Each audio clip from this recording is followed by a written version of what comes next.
मेरी तरफ से, जगत के सब जीवों की तरफ से, दोनों मुनि राजों के चरणों में नमोस्तु।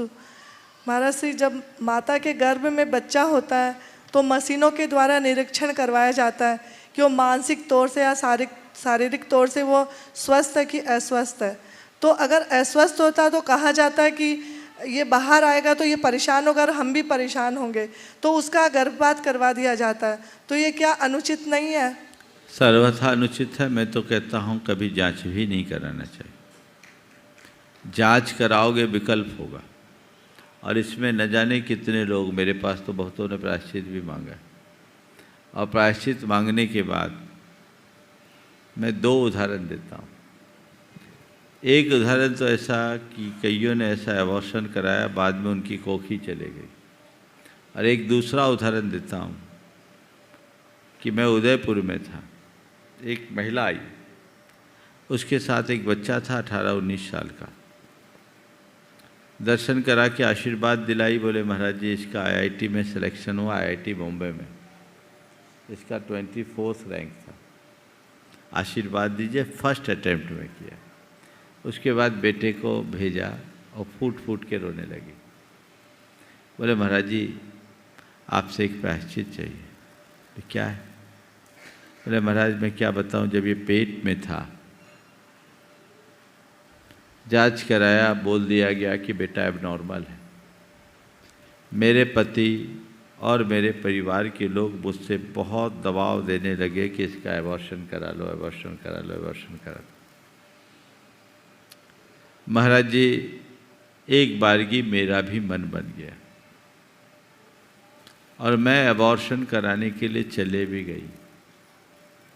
वहीं मुझे एक बुजुर्ग महिला मिल गई। उसने मुझसे कहा कि इतना बड़ा पाप क्यों कर रही हो? बच्चा जैसा भी है उसे जन्म तो लेने दो। अगर जन्म लेने के बाद कोई अपंग हो जाता है तो क्या हम उसे मार डालते हैं? ये हत्या का पाप अपने सिर पर क्यों ले रही हो? जो है उसे आ जाने दो। महाराज जी उनकी बातों का मुझ पर बड़ा असर पड़ा।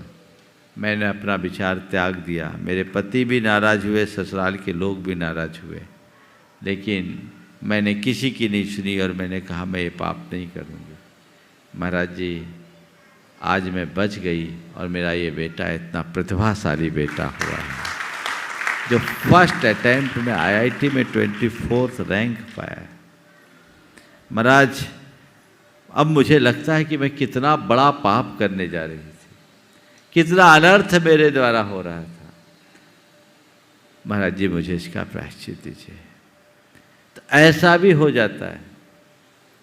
तो इसलिए हत्या का भाव तो कभी करना ही नहीं। हाँ, एक एक्सेप्शन है कि अगर बच्चे के साथ जच्चे के जान पर खतरा हो।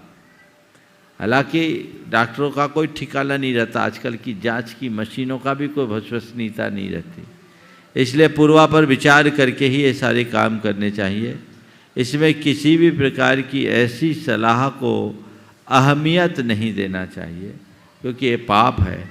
कदाचित एबनॉर्मल भी है तो उसे जन्म तो दो, जीने तो दो, उसकी सेवा करो, उसे अपनी तपस्या मानो, वो कर्म काटने का निमित्त बनेगा। अन्यथा तुम हत्यारे कहलाओगे और किसी गैर के नहीं, अपने ही जी के लाल की, अपने ही कलेजे के टुकड़े की। ये बहुत बड़ा पाप होगा और हमें ऐसे पाप से बचकर रहना चाहिए।